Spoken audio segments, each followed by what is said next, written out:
Well, hello, everyone, and welcome to Wellness for You. This is Kelly Satola, one of the dietitians at Neighborhood Family Practice, coming to you today. Happy New Year to everyone. If you've joined us before for Wellness for You, you'll know that we like to talk about different dimensions of wellness. So, everything as it pertains to like your physical well being, but also your emotional and mental well being. Um, and usually at this time of year, we get a lot of questions about setting resolutions and SMART goals and what kind of things that you want to work on for the year. Um, so I'm going to keep an eye on the comments section and just remind you that the more comments and questions that you put into the chats, that will enter you in running for some prizes and some giveaways that we'll have this evening. And so, if you're viewing right now live and want to practice using the chat, just kind of let me know what kind of things you're working on for the year. What are your goals? Um, if you've been following Wellness for You for a while now, maybe you set some SMART goals last January and you'd like to give us a little update on how that's going, or just do a simple shout out to say hello. It'd be nice to know who is tuning in this evening for Wellness for You. So, a lot of the resolutions that I'm hearing and things that people are working on include like eating better, exercising more, maybe getting more sleep, or um, quitting smoking. Those are pretty common. But what about stress management? I'm wondering if anyone out there is wanting to work more on their stress management. Christina's saying hello. Hi, Christina. There's so much more research right now talking about stress management, and it's linked to things like heart disease and just overall wellness and health. So if this is not something that you've considered, or you're just not really aware of how much stress that you're experiencing, this could be a really good session for you this evening. Um, all right. Christina's working on her patience. So I'm glad you're tuning in today because I'm wondering if anyone out there is thinking about their breathing. So we're all doing it, right? We're all breathing every day. And we're probably not giving a lot of thought to how well we're doing this or how it could benefit us. And so we are very lucky to have a guest speaker joining us today. You should see her on your screen. This is Lauren McGowan, and she is part of our behavioral health department at Neighborhood Family Practice. We're so lucky to have behavioral health services at NFP. Um, Lauren is a therapist and a supervisor, and she is also in charge of the advanced placement coordinator for the behavioral health department. She has been utilizing things like breathing and meditation for 15 years. She's studied with Colette Berry and with Wall Yoga. She obtained her bachelor's degree from John Carroll University and a master's in counseling at Cleveland State University. And in addition to NFP, she has a private practice with children, adults, couples, and families on the west side of Cleveland. She's married with 2 daughters, and she's here to talk to us today about some very important things for stress management. But as a reminder, again, please just keep some comments coming. If she asks questions, you can use the chat to shout out your answers to that. And I'll be keeping an eye on the chat, and I will be keeping track of who is winning our prizes this evening as well. So, hi, Lauren. I'm going to turn it over to you. Hi, hello. Uh, Good evening, and thank you so much for having me. It's just a real honor. So I want to get started and make sure I am sharing. Am I sharing my slide? Can we see my slides? Not there. They are. Yep. Here they are. Perfect. Okay. So the question tonight is, why is breathing so important? And this is vital to how our bodies function, right? So we breathe in oxygen, it fills up our body, it sends oxygen to our organs, and we're able to keep living. But why would it be important from a mental health standpoint? And that's what I'm hoping to address and give us some insight on what we can do to benefit our bodies and our mental health.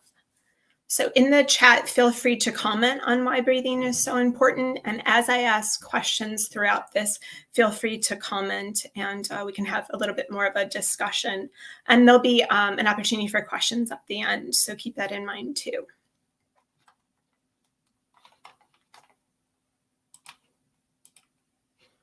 Okay, so human beings were multi-level, meaning there's a physical, a mental, and then our subconscious. And with the breathing, it allows all three of those parts to be connected. Like I said, breathing gives oxygen to the body and keeps us moving. But when our breathing is constricted and inhibited, it challenges our ability to act and to think clearly. And this is known as fight or flight or freeze. And so when something happens and we're startled, we actually constrict our breathing and close up our diaphragm. And oftentimes it's literally how our body protects itself. And again, this is an ability to protect and then make a decision very quickly on what we need to do to either defend or to get out of danger. And so that's why we have this system in our body. But because of this fight or flight, it allows us to not be able to connect with connect our mind to our body, and to really listen to our body, to be able to have clarity in our mind. And that's the piece that I want to talk about, in the importance of breathing and the importance of practicing breathing. So when we listen to our body and we're able to calm down and relax, then we're able to think clearly. So when we are startled and there's large emotion, and this fight, flight, or freeze kicks in, it's actually our amygdala, so part of our brain, that is hijacking the body and sending those messages to say, you've got to stop what you're doing, you're in danger. And when that happens, we want to be able to challenge that, calm our bodies down, and be able to make sure that we can make good decisions going forward. So practicing that breathing, that meditative breathing, and calming our body down helps us manage what the amygdala is sending out, helps us get back that hijack so that we can think and act clearly. So some of the steps for that is just listening to our body, identifying that we're in a stressful situation, and then taking that breath to relax and be able to engage in clear thinking. So these breathing techniques that we'll be going through are intended to balance the function of the nervous system. But I wonder, how often are you thinking about breathing? It's a natural thing we do, right? Breathing in and out. But how often are you noticing yourself either constricting or maybe holding it as you're waiting for something to happen, or waiting for a response, or thinking through an email? How often when you're driving are you constricting that breath? Or in a conversation with someone, are you not paying attention to your own body, but rather what they're saying? And if we took a minute to have that place where we recognize our own breath and think that through, would we feel differently? Would we be more in tune with our body and be able to shift and think differently in how we want to respond to a situation? So I really want to think through this from the standpoint of having more control over that fight or flight, because we've now practiced the breathing and management of our body.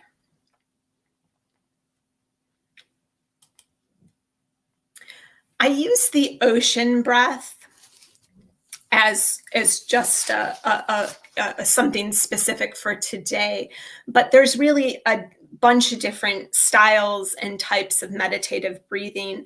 This one just sort of caught my eye. So when I think of ocean breath, I think about it from the ha sound that the breath makes, but also from like the sloshing sound of the waves. So if you can just think about it from the standpoint of waves sort of lapping up onto the sand, and that slushing sound, that's really what we're going for.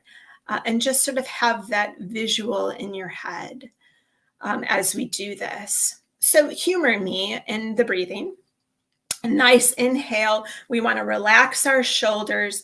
We want a diaphragm breath. So bypassing the lungs, full belly here.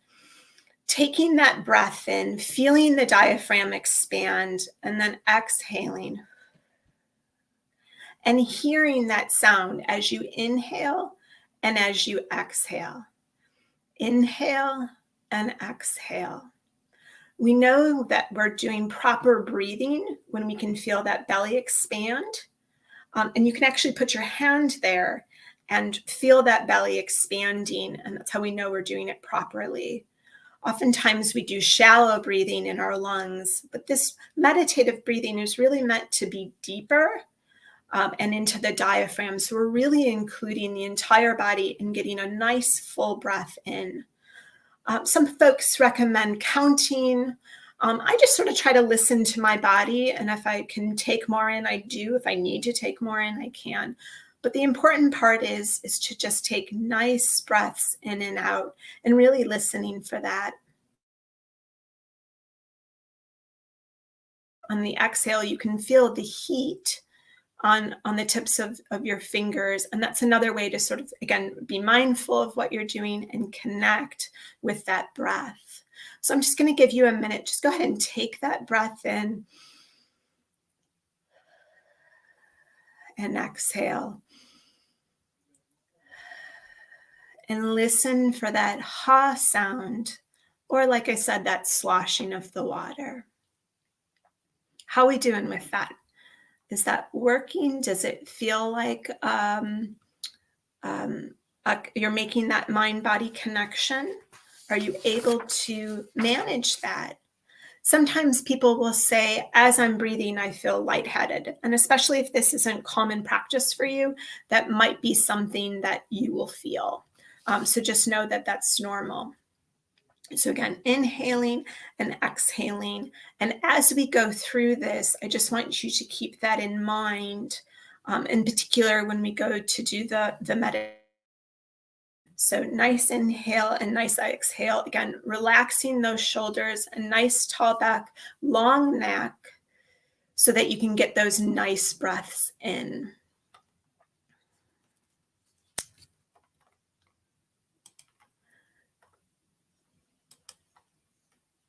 Don't worry about when you're breathing if your mind wanders. That's perfectly healthy and normal, and that's okay. That's a part of it. And we'll talk more about that open space as we get into meditation. Bottom line is, I want you to be thinking about, if my body is calm, then my brain can think. So we're getting that amygdala in check, and we're saying, stop, you're not going to take over. I'm going to be the one that manages how I think and feel. And so we're reclaiming that for ourselves.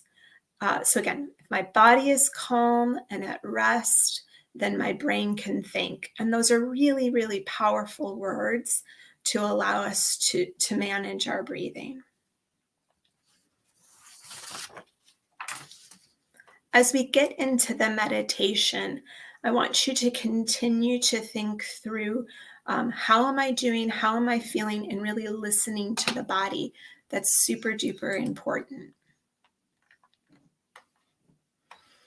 As we're walking through meditation, one of the big pieces that I try to point out is what the definition is, because it oftentimes is very confusing, or people are confused by either white space or dark space, or different practices sort of push different thoughts on this. But for me, it's really about attending to, and I love that language, attending to my body, attending to my environment, attending to where my train of thought is going, and allowing that just to be a part of the meditation and not something that competes or conflicts.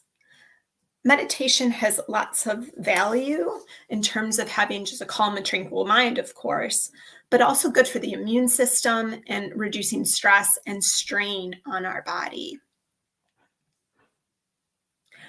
Does anyone here meditate? Is anyone doing this in their daily practice? I'd love to hear how that's going.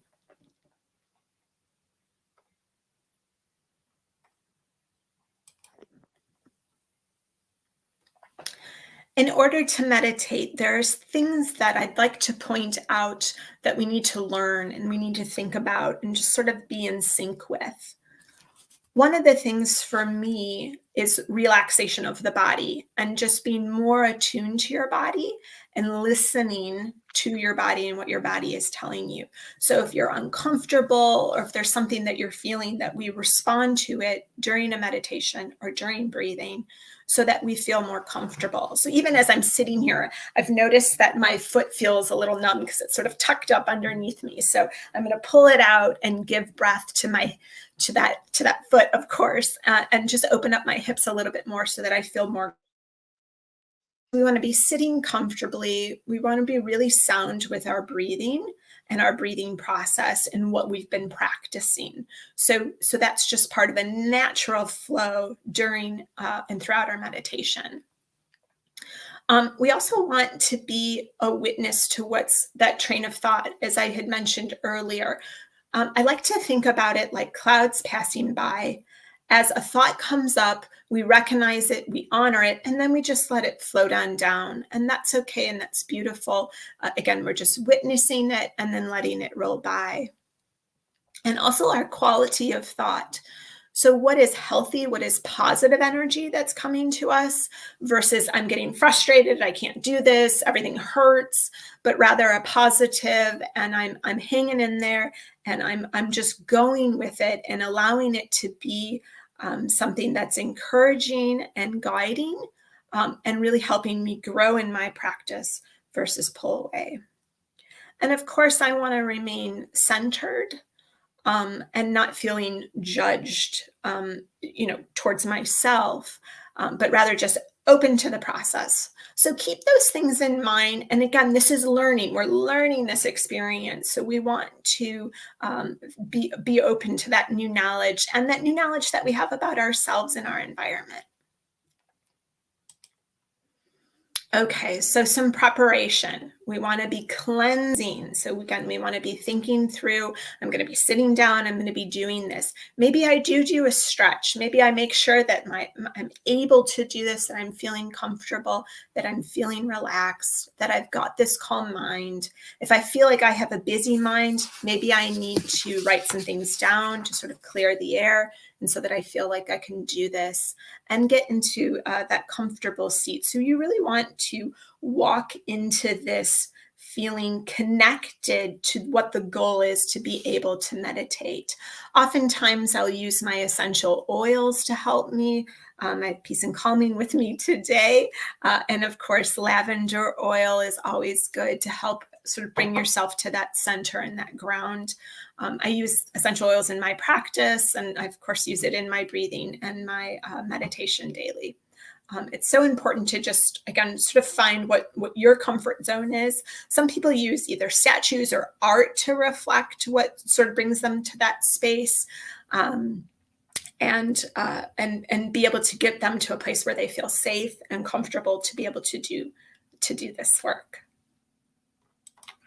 In terms of posture, these are just some quick visuals, but again, we can sit in different ways and sort of practice what feels more comfortable. Some people lay down, some people sit in a chair, and others use blankets underneath their bottom to sort of prop their hips up and forward. So again, we're looking for comfort, but we're also looking for, again, good posture, long back, so that we can do that breathing that we need to.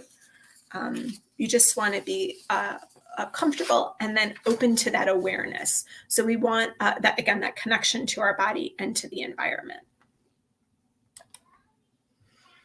Okay, I want to get into gratitude and the importance of gratitude and what we're going for here.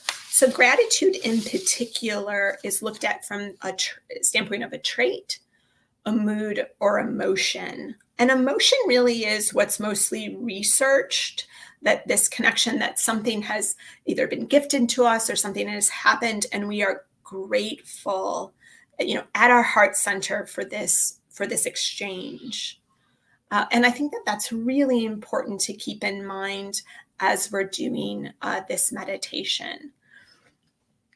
In addition to find, remind, and bind, we want to find gratitude in others and think about it from the standpoint of connecting with others that have a grateful heart and working on those relationships. And remind that as we're presenting gratitude to others, others are giving gratitude back. And that's we're able to then have an exchange that helps keep us all encouraged and engaged in that gratitude process. And then again, bind, that's what helps bind and secure those relationships, certainly being grateful for our friendships and what they do for us in our lives. So keep that in mind as we go to do this meditation. We're doing great on time. So I'm going to kick off our meditation now. So let's try it. So nice big breath. You're going to do this with me. I'm going to walk us through this meditation. So just sit comfortably, listen to my voice as we do this. I want you to close your eyes or downcast them, be comfortable, and focus on that breathing. And remember, as I'm talking, if your mind is wandering, perfectly okay, perfectly normal, just come back to the breath. Okay, go ahead and close your eyes and make yourself comfortable. Take a deep breath in and slowly let it out. Relax your body.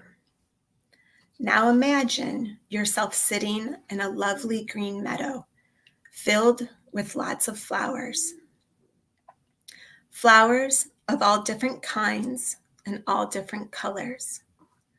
And in this beautiful meadow, you can see a small tree about the same size as you. It's a bit further into the meadow, so you decide to go and take a closer look. As you get nearer, you can't really decide what kind of tree it is because it kind of looks like many trees, lots of different trees, but it's so beautiful.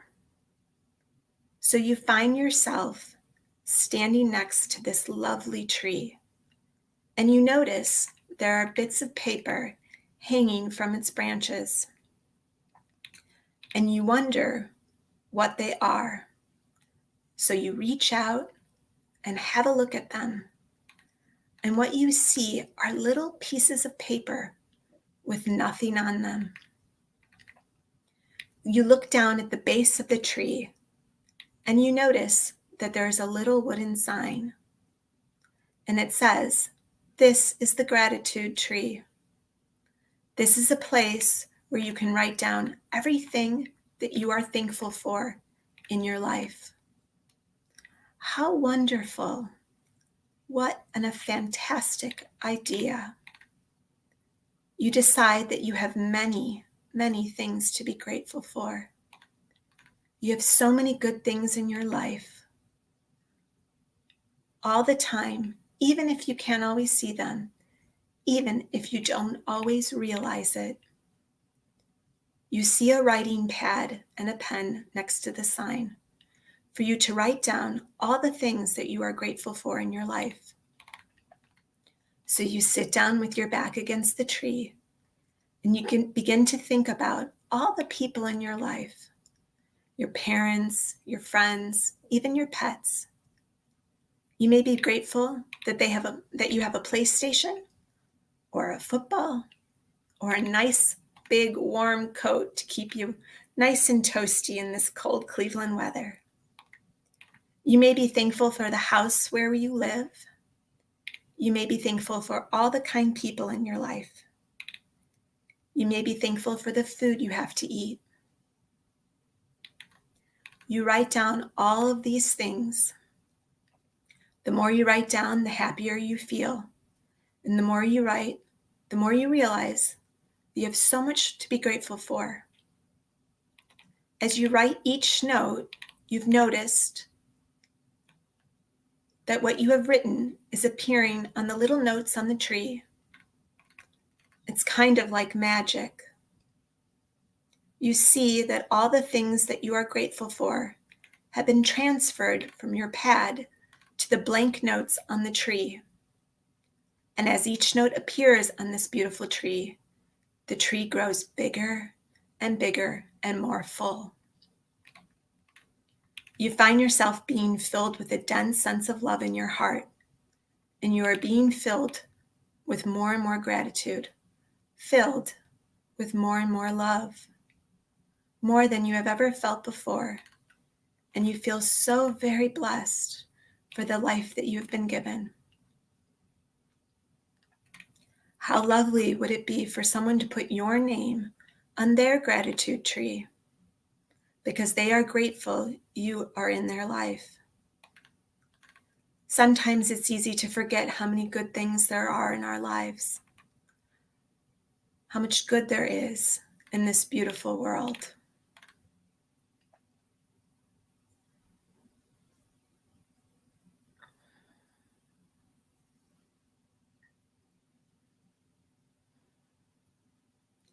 It's easy to forget how many things there are to be grateful for. Sometimes life doesn't treat us too kindly, but it's our life and we have to be the best versions of ourselves that we can be. Be kind to yourself. You are already beautiful. You are already wonderful. The light inside you shines so brightly that you just have to let it out. Always remember that no matter what happens in your life, never let anyone make that light go out. You never stop being the most amazing and a beautiful being that you truly are. Feel this light inside you. Feel how it shines. Feel the warmth and the love it brings to you. Now shine that light back into the world. And when you do, you'll be surprised at how many lights will shine back at you.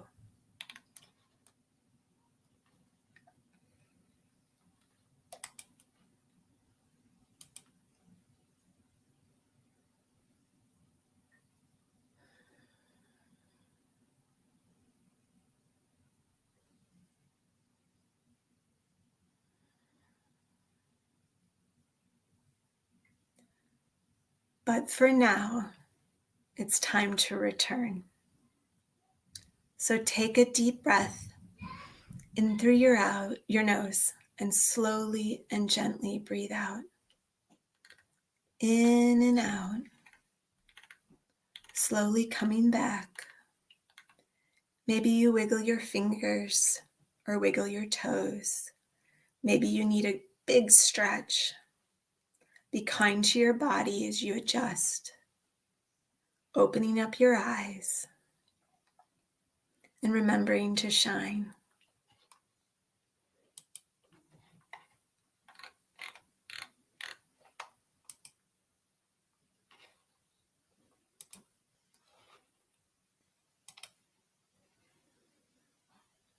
To close us out, I just wanted to offer some tips for meditation. I'll let you read through those, but the one in particular that I just love is really allowing the breath to calm the body and being at rest within the body and being kind with yourself as you're figuring that out, as you're finding your way through that. Thank you so much for your time. If anyone has any questions, I'm here to answer them.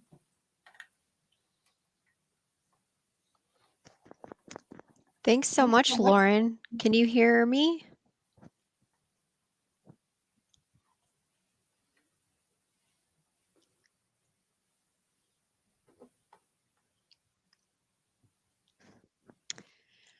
I am unmuted. I'm wondering if you guys can hear me.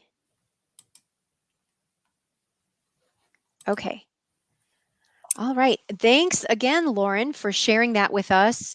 I feel so much calmer, and I'm just glad we had a chance to experience this today, because I think people are sometimes um, sort of perplexed by the whole thought of meditation. Like, they're intimidated by it and thinking, that's a whole thing I have to learn, and I have to have all this time to do it. And Lauren just demonstrated in a matter of minutes how it can be quite simple to just take a little bit of time and put yourself into a good space, a good headspace, and calm yourself down, feel so much better.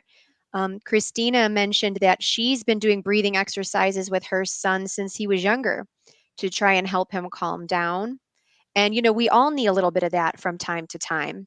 And I know I feel like a lot warmer from focusing on my breathing, and I corrected my posture. Sometimes you don't even realize how poor your posture is until you try to take a nice big deep breath and realize, wow, I'm really slouching. So, just being able to take a few minutes to do that is so helpful. And as usual, this presentation will be recorded and available on the NFP website. So if you guys want to direct any friends or family members to this webinar today, or use this exercise again, it's going to reside on our website. So you can go find that at any time, and I'm going to take a look for questions, but um, we can also make some materials available to you for download. We thought that it would be helpful to have those meditation tips. We can make the different postures available, whatever you guys think you need to be able to use this in your daily life. Um, Let's see. We don't have any questions, but we've got folks commenting that this was very informational, very relaxing, wonderful practice. I I seem to think that this is a really good idea to um, present this today. I think that people are going to get a lot of use out of this. So thank you so much again, Lauren. No, this is great. Thank you. Okay, I'm still going to keep an eye on the chat in case anyone has any other feedback for us. Um, Remember that Wellness for You comes to you every month on the last Wednesday of the month. We have not done a food demonstration in a while. I think that in February we'll probably get back to that. We're going to talk a lot about heart health, um, as it is Heart Health Month in February. So please keep your eyes peeled for all the promotion that we're going to do for that event. And if you have any questions about what you have heard or seen today, please shout out and let us know. And you can reach myself and Lauren at Neighborhood Family Practice. So if you have any questions, or if you're struggling with managing your stress levels, and need to talk to someone, that is what our behavioral health department is for. So please reach out to NFP with any needs for that. Um, okay. And one of the things that we are going to make available with today's session too are some recipes for infused waters. I'm just getting a lot of questions about that, and we want everybody to stay nice and hydrated. So I just wanted to show you quickly how easy this can be. So this is kind of like your food demo for this month for Wellness for You. Um, I use like the simplest kind of water bottle possible. I don't know if you can see that. So I think this is something I probably got for free from somewhere. And this is a nice one because it has the graduations on the side. I don't know if you can see that. But it allows me to fill this up and know exactly like how much water is in here. That way, when I finish this once or twice in a day, I know how many cups I'm getting. The way that you can make this a little tastier, and we call this infusion, is just really adding your own flavors to this. So what I have is a leftover lemon. It's really blurry. Here we go. I have a leftover lemon from something that I made earlier this week, and I've got a couple raspberries that my daughter has graciously given to me.